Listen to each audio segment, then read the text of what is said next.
Let's go back in time, over 3,000 years ago. Picture the golden sands of ancient Egypt, stretching out beneath a blazing sun.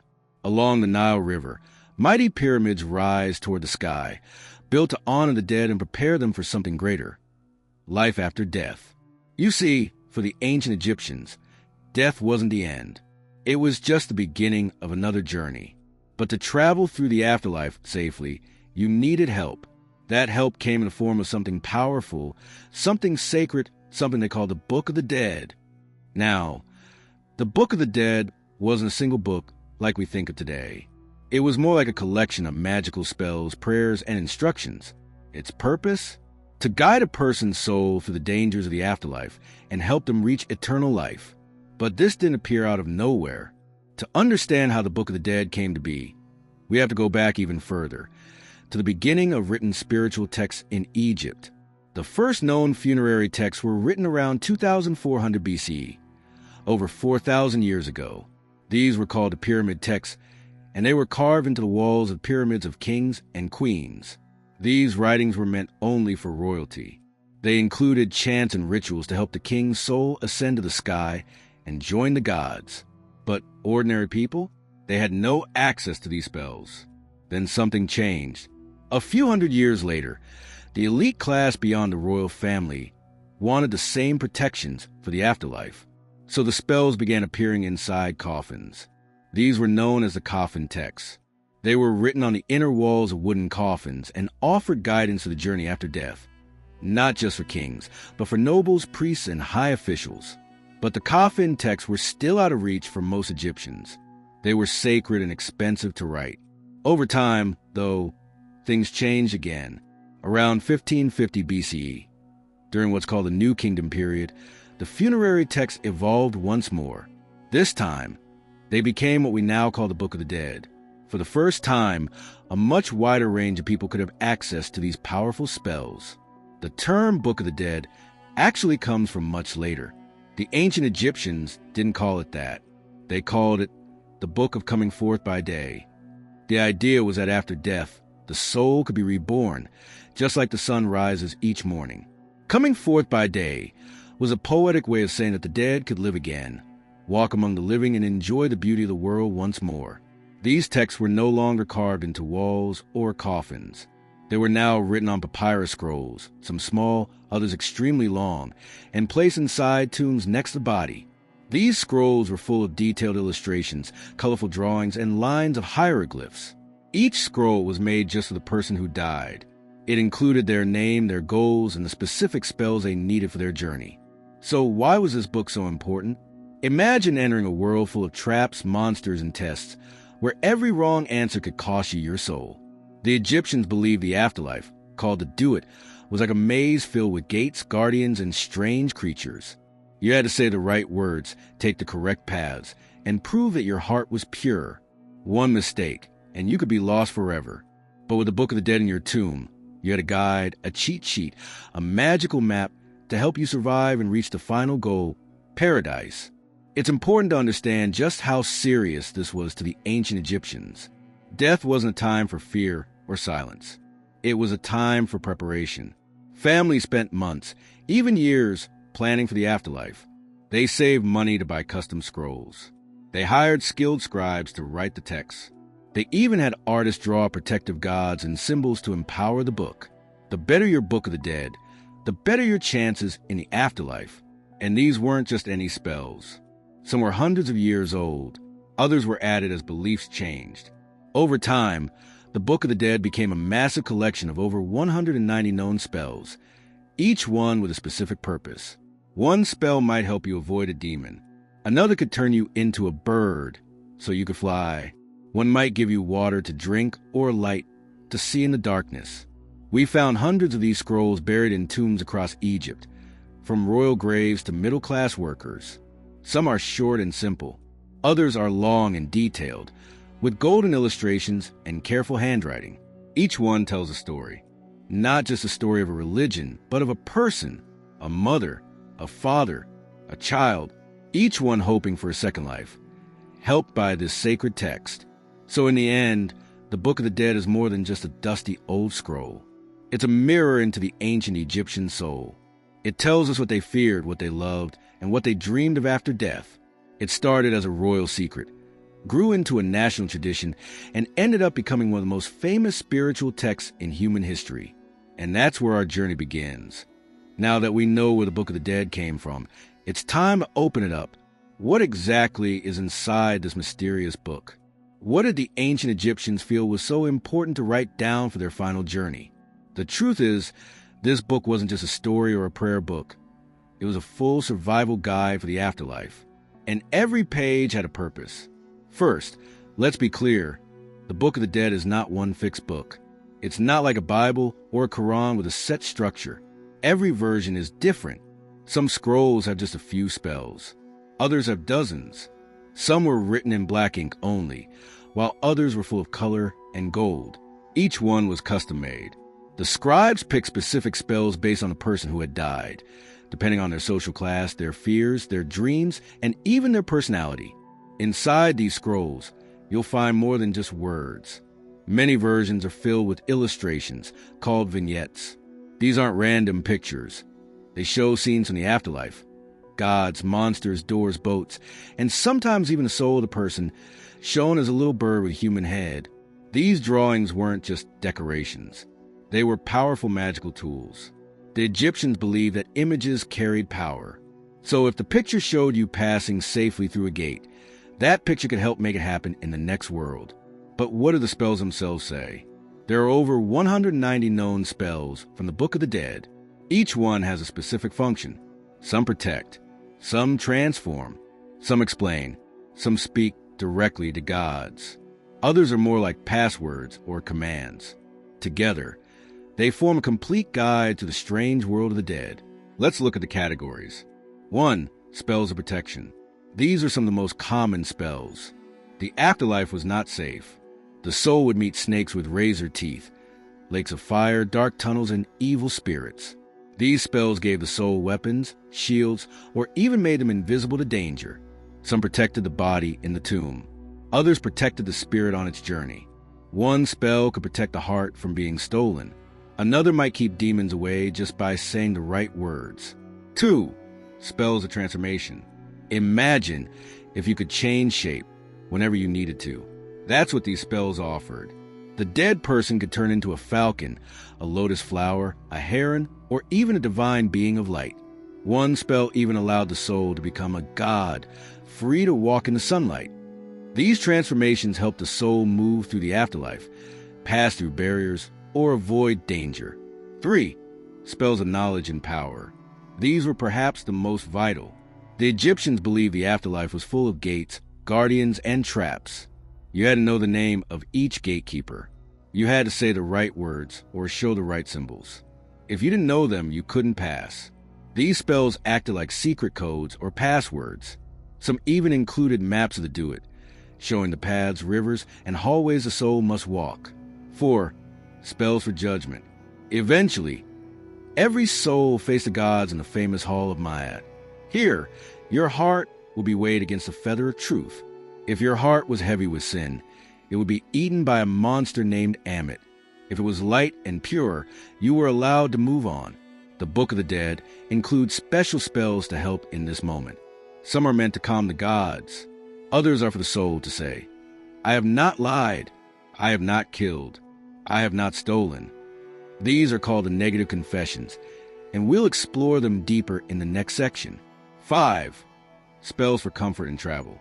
The afterlife was long, so the soul needed food, water, clothing, and light. Many spells were written just to provide these things. Give me bread. One spell might say, let me drink cool water from the sacred lake, says another. There are even spells to help the soul find boats, walk on 2 legs, and breathe air again. The goal was not just to survive, but to live well forever. Each spell was written in hieroglyphs, the sacred writing of ancient Egypt. Some scrolls also included hieratic script, a simplified version for faster writing. The writing was beautiful, almost like art. The black ink was made from soot. Red ink was used for titles or names of dangerous creatures. It was like a warning sign. But writing wasn't enough. Many Egyptians believed in the power of spoken words. When a scribe wrote a spell, it wasn't just for reading. It was meant to be read aloud, even in the tomb. Priests would sometimes perform rituals, reading the spells at a funeral to awaken their power. The idea was that once spoken, the magic was activated. In addition to words and images, the Book of the Dead scrolls often came with amulets, small objects placed on the body of the dead. These included scarabs, ankhs, and the Eye of Horus. Each had a meaning and purpose. They worked together with the spells, forming a full spiritual armor. The Book of the Dead was not just a tool, it was a bridge between the world of the living and the world of the dead, between fear and peace, between forgetting and eternal memory. And the more you look into these texts, the more you see how personal they were. They weren't meant to be general or vague. Every name was written carefully. Every goal was stated clearly. Let me see my family again. Let me walk in the sun. Let me rest beside Osiris. These are hopes, dreams, prayers. So when you open a Book of the Dead, you're not just reading history. You're reading someone's final wish, their plan for the next life, their way of saying, I want to live again. In the next section, we'll take you on that journey, step by step through the underworld. You'll see the spells in action, the dangers, the trials, and the final test that decides everything. Now that we know what's inside the Book of the Dead, it's time to follow the path it describes. What really happened to the soul after death? What was the journey like? The ancient Egyptians believed the afterlife wasn't just a destination, it was a test. A long, difficult, and dangerous adventure filled with challenges, decisions, and divine judgment. But with the Book of the Dead in hand, the soul had a chance. So let's walk this path, step by step, and see how the sacred book helped along the way. It all begins with death. The moment a person dies, the soul is separated from the body. In ancient Egyptian belief, the soul wasn't just one thing. It had many parts. The two most important ones were the Ba and the Ka. The Ka was the life force, the energy that kept a person alive. The Ba was more like the personality, the spirit that could travel. The Ba was often shown as a bird with a human head, flying freely between the world of the living and the dead. But for the soul to be at peace, the body had to be preserved. That's why the Egyptians practiced mummification, to keep the body intact so the soul could return to it. Without the body, the soul could become lost, confused, or stuck forever. So once the body was prepared and the funeral rites completed, the real journey began. The soul entered the Duat, the Egyptian underworld. But this wasn't a dark place like in some other religions. The Duat was mysterious, magical, and filled with god, monsters, and strange landscapes. Some parts were beautiful, with lakes of fire and trees made of turquoise. Others were terrifying, full of giant snakes, crocodile-headed demons, and narrow tunnels. To move forward, the soul had to pass through a series of gates. Each gate had a guardian, usually a powerful deity or creature. The soul had to name the gate, name the guardian, and speak the correct words. The Book of the Dead included these names and phrases. Without them, the soul would be turned away or even destroyed. One of the most common tools was a spell known as opening the gate of the sky. It allowed the soul to pass from one region of the Duat to another. Each gate led to a new challenge. One spell might help the soul cross a lake of fire. Another might make a giant snake fall asleep. Every step of the way, the Book of the Dead acted like a guidebook, giving instructions, warnings, and support. But the journey wasn't only about avoiding danger. The soul also had to prove its purity. This is where the famous spell 125 comes in, one of the most important parts of the Book of the Dead. In this spell, the soul enters a hall of two truths, where it faces a group of 42 divine judges. Each judge represents a different principle: truth, justice, order, balance. The soul must stand before them and make the negative confession, saying things like, I have not killed, I have not stolen, I have not told lies, I have not acted with violence. These are more than just rules. They show the kind of life the Egyptians believed one should live. Honesty, kindness, and balance were keys to the afterlife. If the soul failed to convince the judges, the journey would end right there. But the biggest test came next: the weighing of the heart. The god Anubis, the jackal-headed guardian of the dead, led the soul to a giant scale. On one side was the heart of the deceased. On the other side was the feather of Ma'at, the goddess of truth and balance. The idea was simple. If your heart was as light as a feather, you had lived a good life. If it was heavy, with lies, cruelty, or injustice, it would tip the scale. Watching over this moment was a god Thoth, the ibis-headed scribe. He recorded the results with calm precision. And nearby waited Ammit, the devourer. Ammit was part crocodile, part lion, part hippo, the three most feared animals in Egypt. If the heart failed the test, she would eat it, and the soul would disappear forever. No second life, no peace, just eternal nothingness. But if the heart passed the test, something incredible happened. The soul was accepted. The gates of paradise opened. The person could now enter the field of reeds, a perfect version of life on earth. It was a place of green fields, fresh water, golden sunlight, and loved ones. Here, the soul could live forever, farming, fishing, eating, dancing, and reuniting with family. Time had no meaning. Pain was gone. Joy was endless. In this paradise, the soul had everything it needed, but the journey didn't stop completely. The soul could still travel, still fly as a bobbird, and even visit the living during special days or festivals. Some Egyptians hoped to become one with the gods. Others wished only for peace and comfort. The Book of the Dead made both possible. Now think about this. For the Egyptians, this whole journey was not a myth. It was a real process. They believed every person, rich or poor, went through it. That's why the Book of the Dead was so important. It wasn't just a holy book. It was a survival manual, a travel guide, and a final hope. Each spell, each word, each picture was a step on that path, a torch in the dark, a key to the next door. And even today, thousands of years later, when we read these texts and see those images, we're walking that path again. We're seeing the afterlife through their eyes, full of danger, yes, but also full of light, beauty, and meaning. In the next section, we'll go deeper into some of the most famous spells themselves. What exactly do they say? How do they work? And why are they still remembered today? Now that we followed the soul on its journey through the afterlife, let's stop and take a closer look at the tools that made that journey possible, the spells themselves. The Book of the Dead contains many spells, but a few stand out as the most important, the most powerful, and the most remembered today. These weren't just lines of poetry. To the ancient Egyptians, these spells were living magic. Words that could change reality, shape the spirit world, and give the soul a second chance at life. Let's start with the one most people have heard about, Spell 125, the weighing of the heart. This spell takes place in the Hall of Ma'at, the place of divine judgment. The soul must stand before the 42 gods and speak what are called the negative confessions.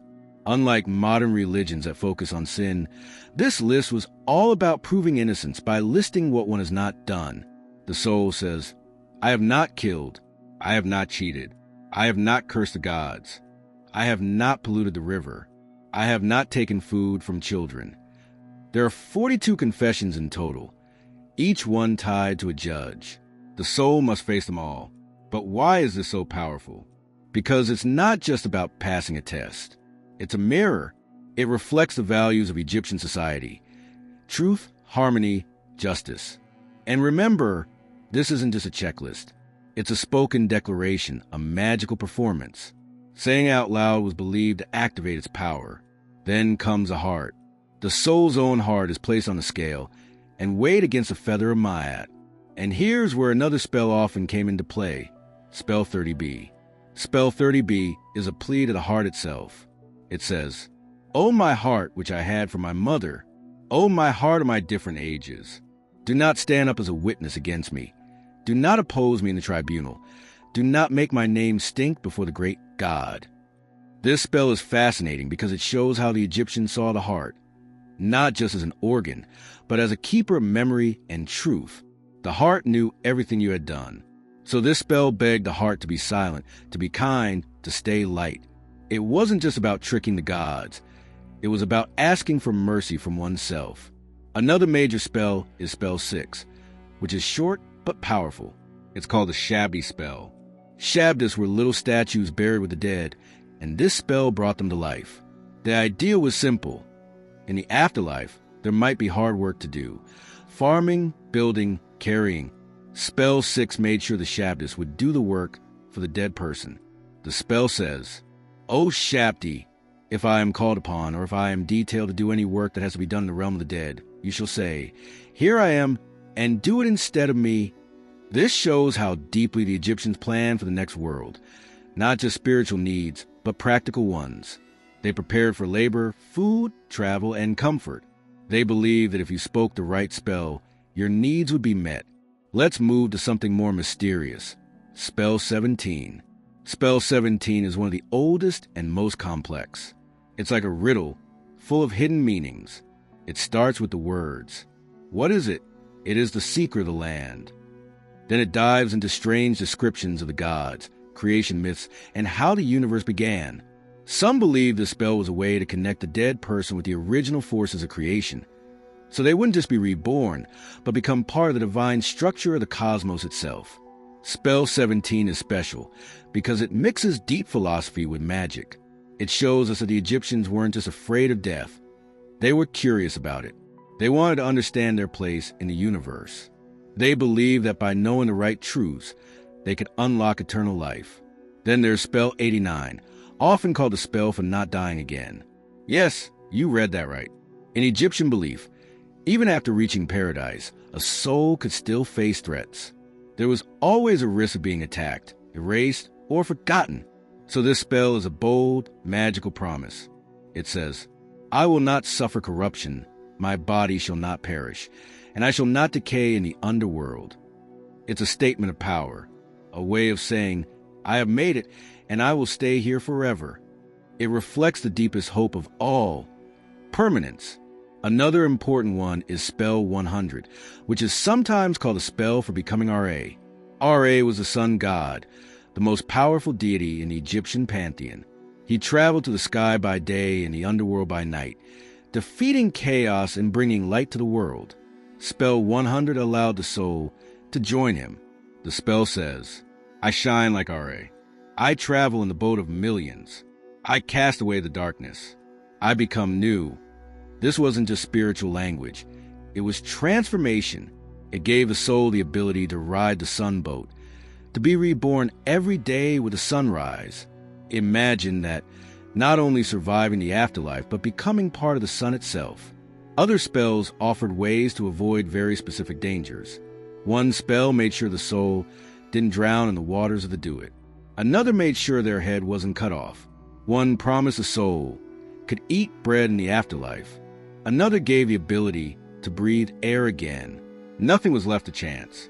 What's important to understand is that each of these spells served a unique purpose. They were practical, spiritual, and deeply personal. A scroll might contain only a handful of them, carefully chosen based on a person's needs and fears. A king might want to become a god. A worker might just want to rest. A mother might want to see her child again. The Book of the Dead gave them all a voice. And even now, thousands of years later, these spells still speak to us. They show us how the Egyptians saw death, not as an ending, but as a road, a place full of danger, yes, but also of hope, beauty, and endless possibility.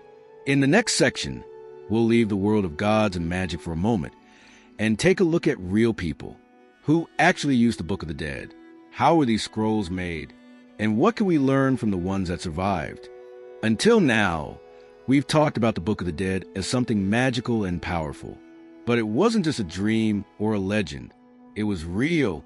People paid for it, planned for it, and were buried with it. So who exactly used the Book of the Dead? How was it created? And what do the surviving scrolls tell us about the real lives and afterlives of the ancient Egyptians? Let's begin with the people. In the early days, access to these texts was limited to the elite: kings, queens, high priests, and powerful nobles. But over time, during the New Kingdom period, around 1550 BC, the Book of the Dead became more widely available. As society changed and the economy grew, a new class of wealthy professionals emerged: doctors, scribes, artisans, and even successful merchants. These people, though not royalty, now had the money to prepare for the afterlife in style. Owning a Book of the Dead was a serious investment. It wasn't something you bought at a market stall. These scrolls were handmade, written by professional scribes on papyrus, a delicate paper made from the papyrus plant that grew along the Nile. Creating one could take weeks or even months. The more spells you wanted, the more it cost. The longer the scroll, the more expensive it was. Adding colorful illustrations, gold leaf, or detailed images of gods increased the price even more. Because of this, most people didn't buy a full version of the book. Instead, they chose specific spells that fit their fears, hopes, or beliefs. In this way, each Book of the Dead became personal, a spiritual fingerprint. It included the person's name, often repeated throughout the text to protect their identity in the afterlife. Some scrolls even included the names of their family members, prayers for loved ones, and notes about their job or city. Let's take a look at a few real examples. One of the most famous scrolls is the Papyrus of Ani. Ani was a royal scribe in the city of Thebes. His scroll is nearly 80 feet long and includes beautifully painted illustrations in full color.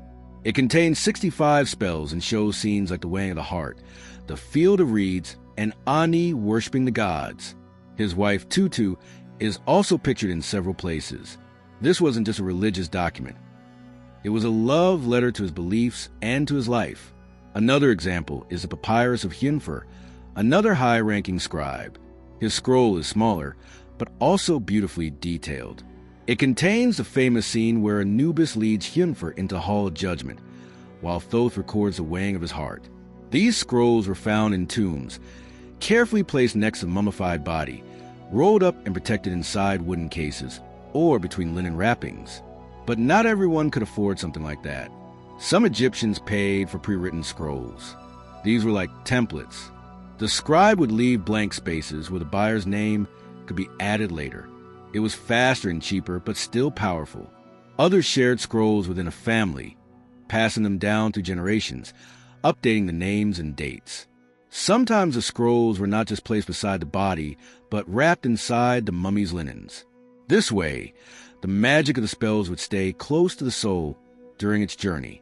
Archaeologists have found such scrolls buried deep inside the wrappings, hidden for thousands of years, still mostly intact. The scribes who wrote the books of the dead were not just writers. They were priests, artists, and magicians. They had deep training in the sacred language of hieroglyphs and understood the spiritual meanings behind each word and image. Some were part of temple schools, while others worked independently and took commissions. Their work wasn't just a job. It was holy. Every symbol had to be correct. Every god's name had to be honored. Mistakes weren't allowed. A single error could break the spell. Illustrators also played an important role. The artwork in the Book of the Dead wasn't just decoration. It was part of the magic. If a spell said the soul would become a falcon, there would be an image of a falcon rising into the sky. If the spell showed the heart being weighed, the gods and the scale were drawn carefully with perfect balance. These images helped activate the spells and made the journey easier for the soul. Now, what do these scrolls tell us about the real people of ancient Egypt? They show us that death was not something to fear, but something to prepare for. The Egyptians didn't wait until old age to think about the afterlife. Many started planning early, saving money, choosing spells, and even discussing with family members which version they wanted. Death was seen as a part of life, and the Book of the Dead was the bridge between the two. They also show us how deeply personal spirituality was. A scroll wasn't just a religious text. It was a reflection of someone's heart. One person might focus on protection spells. Another might ask to see their family again. Another might want to sail with the gods. These were individual dreams, tied to real lives, full of emotion and meaning. And here's something even more interesting. The books of the dead often show how beliefs changed over time. Early versions focused on joining the gods. Later versions focused more on family, peace, and becoming one with the natural world. Some included local gods or regional styles of writing. It wasn't one fixed religion. It was alive, growing, and shaped by the people who used it. Even today, museums around the world are still discovering new scrolls. Some are long, others short. Some are brightly colored, others faded and simple. But each one carries the same message. This person wanted to live again. They wanted to remember and be remembered. and the Book of the Dead gave them that hope. In the final section, we'll explore why the Book of the Dead still matters today. What can we learn from it? Why does it continue to inspire thousands of years after it was written? We've now followed the Book of the Dead from its ancient origins, through its spells, its journey across the afterlife, and into hands of real people who lived and died thousands of years ago. But the story doesn't end there. The truth is, the Book of the Dead still matters, maybe more than ever. Even though it was written over 3,000 years ago, it continues to speak to us today. It still inspires, still teaches, and still stirs something deep inside the human soul. So, why does this ancient book still have power in the modern world? Let's begin with the obvious. The mystery of death has never gone away. Whether we live in ancient Egypt or modern cities, the question is the same. What happens after we die? The Egyptians didn't avoid that question. They embraced it. They built an entire spiritual system around it. And the Book of the Dead was their answer. It offered structure, hope, and direction. And even though today's beliefs vary from religion to religion, culture to culture, the heart of the question remains the same. That's why when we read the Book of the Dead, we don't just learn about Egypt, we learn about ourselves, about our fear of the unknown, about our desire for peace, about our wish to be remembered, to matter, to live on in some form. These scrolls didn't only help souls reach the afterlife, they reminded the living to live with purpose, honor, and heart. Then there's the spiritual legacy. Many modern beliefs, even if we don't realize it, carry pieces of the Egyptian view of the soul. The idea that the soul can rise after death, that our actions in life affect what happens after, that judgment follows death, that truth and justice are more powerful than power and riches. All of these ideas echo through the Book of the Dead and can still be found in many world religions today. Even the concept of confessing sins or having one's deeds weighed is similar to what later religions like Christianity and Islam would also describe, though in different forms. But the root of it, the soul standing before something greater, facing the results of its life, was already alive in Egypt thousands of years earlier. But the Book of the Dead isn't just spiritual. It's a cultural treasure. It has inspired writers, artists, and thinkers for generations. When the first complete scrolls were translated in the 19th century, the world was stunned. People had never seen such detailed, poetic, and powerful views of the afterlife. Egyptologists like E.A. Wallace Budge brought these texts to a wide audience. Museums in London, Paris, New York, and Cairo began displaying the scrolls. Suddenly, the world was reading the voices of the dead, and they were beautiful. In modern times, the Book of the Dead has shown up in movies, books, video games, and documentaries. Films like The Mummy and series like Stargate took inspiration from its imagery and ideas. Popular games include versions of its spells and creatures. Even in pop culture, the ancient Egyptian view of the afterlife is alive and well. But beyond entertainment, the Book of the Dead has also become a symbol of human imagination. It shows how people can take the biggest, hardest questions, like death, and build something beautiful around them. Instead of running from fear, the Egyptians met it head-on. They created spells, stories, gods, and guides. They didn't have modern science. They didn't have space travel. But they had something just as powerful, the ability to imagine, to prepare, and to believe. There's also something deeply human in the way these scrolls were made. Think about it. Every Book of the Dead was made by hand. Someone sat down with ink and reed, writing line after line of spells. Someone painted gods and stars and birds with care. Someone whispered prayers as they folded the scroll and placed it in a tomb. It was a gift from the living to the dead, a final act of love, and the dead gave something back. They left us a message. They said, "We lived, we loved, we prepared, we believed there was more." When you stand in front of one of these ancient scrolls in a museum, it's not like reading a history book. It's like hearing a voice from the other side of time, a voice that says, "I am Ani, I am Hyunfer. I was a scribe, a father, a wife, a child. I hope to see the sun again. I hope to be remembered." And here we are, still remembering them. Today, the Book of the Dead is studied by historians, spiritual seekers, and everyday people who are simply curious. Scholars continue to find new versions of spells, new meanings in the images, and new connections to ancient myths. Every scroll adds another piece to the puzzle. Every tomb reveals another chapter in this long story. But maybe what matters most isn't what the Book of the Dead teaches us about death, but what it teaches us about life. It reminds us to speak truth, to live with balance, to respect the world around us, to care for our family, to plan, to hope, and to never stop believing in something more, because the journey never really ends. And in the heart of every person who wonders what lies beyond the last breath, the spirit of the Book of the Dead lives on,